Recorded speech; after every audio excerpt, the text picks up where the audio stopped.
తేజ గారు, మరి రాబోయే కొన్ని నెలల్లో ఐపీఓస్లో జోరు కొనసాగుతుందని తెలుస్తోంది. అలాగే మ్యూచువల్ ఫండ్కి సంబంధించి కూడా టాటా గ్రూప్ నుంచి కూడా కొత్తగా వస్తున్నట్టు తెలుస్తుంది. దాని గురించి తెలియజేయండి. బేసిక్ గా ఎన్ఎఫ్ఓస్ వస్తూనే ఉంటాయండి మార్కెట్ లో. కొంతమందికి ఒక మిత్ ఉంటుంది ఏంటంటే, ఇప్పుడు ఎన్ఏవి తక్కువ ఉన్న దాంట్లో ఇన్వెస్ట్ చేస్తే త్వరగా పెరిగే స్కోప్ ఉంటుంది అని చెప్తుంటారు అనమాట. బట్ అది ఏం లేదండి.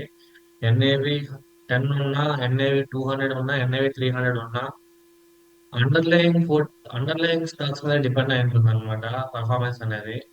ఎన్ఏవి 10 రూపీస్ తక్కువకి వస్తుంది, ఇప్పుడు 1 డే బెనిఫిట్ ఉంటుంది. ఈ మిత్ తీసేయండి, కంప్లీట్ గా మిత్ ఇది. ఎన్ఏవి 200 ఉన్నా, ఎన్ఏవి 300 ఉన్నా, ఈవెన్ ఎన్ఏవి 700 ఉన్నా, ఆ మ్యూచువల్ ఫండ్స్ బాగా పర్ఫామ్ చేస్తున్నాయి అంటే better go for that. And మేము కొన్ని, అంటే మా ఇన్వెస్ట్మెంట్ ఫిలాసఫీ ప్రకారం మేము అట్లీస్ట్ 3 ఇయర్స్ మార్కెట్ లో ఒక ఫండ్ ఉంటేనే మా రికమెండేషన్లకి తీసుకుంటూ ఉంటాం అనమాట. యా, అలా అని వచ్చే ఫండ్స్ మంచి ఫండ్స్ కాదు అని కాదు, చెక్ చేసుకోండి ప్రతిదీ.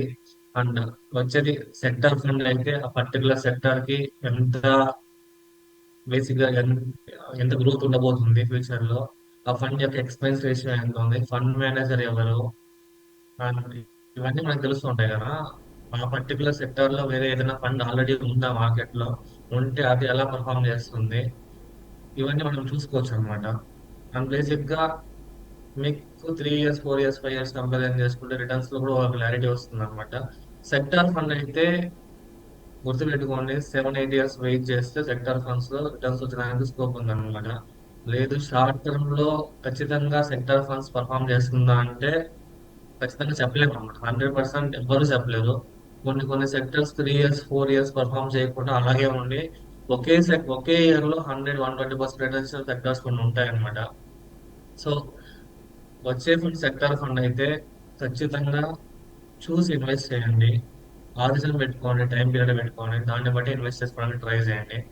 మనం బేసిక్ గా చూస్తే ఏమేమి చూస్తాం, నార్మల్ గా ఒక లిమిట్ గా చూడాలంటే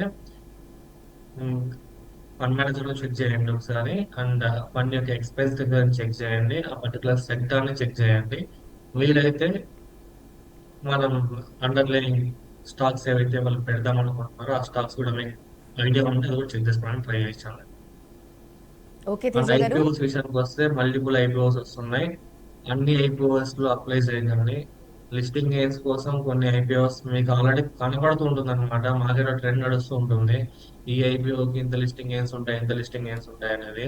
లిస్టింగ్ గెయిన్స్ వరకే అయితే జస్ట్ అప్లై చేసి లిస్టింగ్ గెయిన్స్ తీసుకొని బ్యాక్ వచ్చేయండి. లేదు, ఫండమెంటల్ గా చెక్ చేసుకోవాలంటే లాంగ్ టర్మ్ కోసం అయితే ఖచ్చితంగా మొత్తం చదవాల్సి వస్తుంది అనమాట.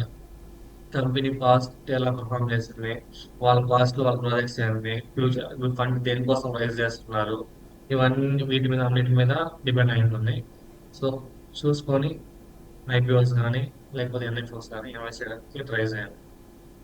ఓకే తేజ గారు, అలాగే అమెరికన్ ఫెడరల్ బ్యాంక్ ఏదైతే ఉందో అది వడ్డీ రేట్లను 0.25% తగ్గించినట్టుగా తెలుస్తోంది. దాంతోపాటు రష్యా ప్రెసిడెంట్ పుతిన్ గారు కూడా మన ఢిల్లీలో మీటింగ్ పెట్టడం జరిగింది. కొన్ని మార్పులు తీసుకోవడానికి, అంటే మార్పులు చేర్పులు సంబంధించి ట్యాక్స్ అవ్వచ్చు, లేకపోతే పర్సంటేజ్ డిక్రీజ్ అవ్వచ్చు.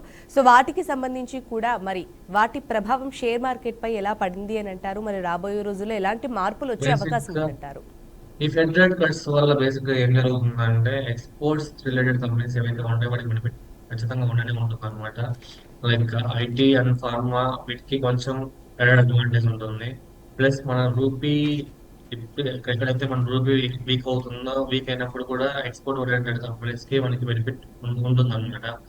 సో లాంగ్ టర్మ్ లో markets fed rates cut impact ఉన్న, షార్ట్ టర్మ్ లో కొంచెం వోలటైలిటీ కనపడుతుంది. నిన్న మార్కెట్స్ మనం చూసాం, కొంచెం వోలటైలిటీ కనపడుతుంది. ఇంకా ఇండియా రష్యా మధ్య డీల్స్ కొంచెం ప్రాపర్ గా ఉంటే మార్కెట్స్ కొన్ని సెక్టర్స్ ఇంక్రీజ్ అయ్యడానికి స్కోప్ ఉందండి. ఒక కాలర్ అయితే వచ్చేస్తున్నారు, ప్రవీణ్ కుమార్ ఫ్రమ్ బళ్ళారి. ప్రవీణ్ కుమార్తో మాట్లాడదాం. నమస్కారం ప్రవీణ్ కుమార్ గారు. నమస్తే మేడం. మార్కెట్ నిపుణులు తేజ గారు ఉన్నారు, మీ డౌట్ అడగండి. నమస్తే సార్. ప్రవీణ్ గారు, సార్ అపోలో మైక్రో సిస్టమ్ 210 లో తీసుకున్నాను. ఏదండి ఏదండి Apollo Micro System Apollo Micron అంటున్నారు సార్ తేజ గారు. Okay, Apollo Micro Systems. Okay, ఏ ప్రైస్ లో తీసుకున్నారండి? 210 లో తీసుకున్నాను. ఇప్పుడు 223 ఉంది. కంటిన్యూ చేయించండి, కంటిన్యూ చేయండి.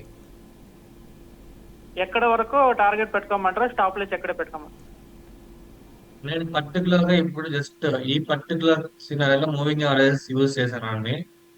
మీరు కూడా యూజ్ చేసుకోవడానికి ట్రై చేయొచ్చు అనమాట. ఎప్పటి వరకు అయితే మీ స్టాక్ ఒక పని చేయండి, 50 డేనో 100 డేనో ఒక మూవింగ్ యావరేజ్ పెట్టుకోండి, ఒకటి మూవింగ్ యావరేజ్ 200 పెట్టుకోండి. ఎప్పుడైతే ఈ 50 డే మూవింగ్ యావరేజ్ మీ 200 100 డే మూవింగ్ యావరేజ్ పై దాకా ఉంటుందో అప్పుడు దాకా కంటిన్యూ చేయండి.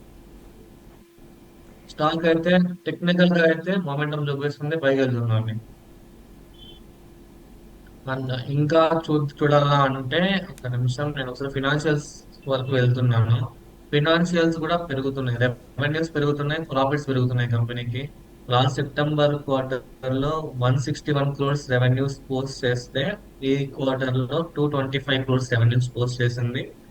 అండ్ ప్రాఫిట్ విషయం మాట్లాడుకుంటే నెట్ ప్రాఫిట్ 18 crores ఉంది, లాస్ట్ ఇయర్ 16 crores ఉంది, ఇయర్ 33 crores ఉంది. ఆల్మోస్ట్ డబుల్ అయింది అనమాట ప్రాఫిట్ కూడా. అండ్ ప్రమోటర్స్ కూడా డీసెంట్ హోల్డింగ్ ఉంది. ప్రమోటర్స్ హోల్డింగ్ కూడా పెరిగింది, September to November quarter promoters holding కూడా పెరిగింది. సో కంటిన్యూ చేయండి, ప్రాబ్లం లేదు స్టాక్ లైట్.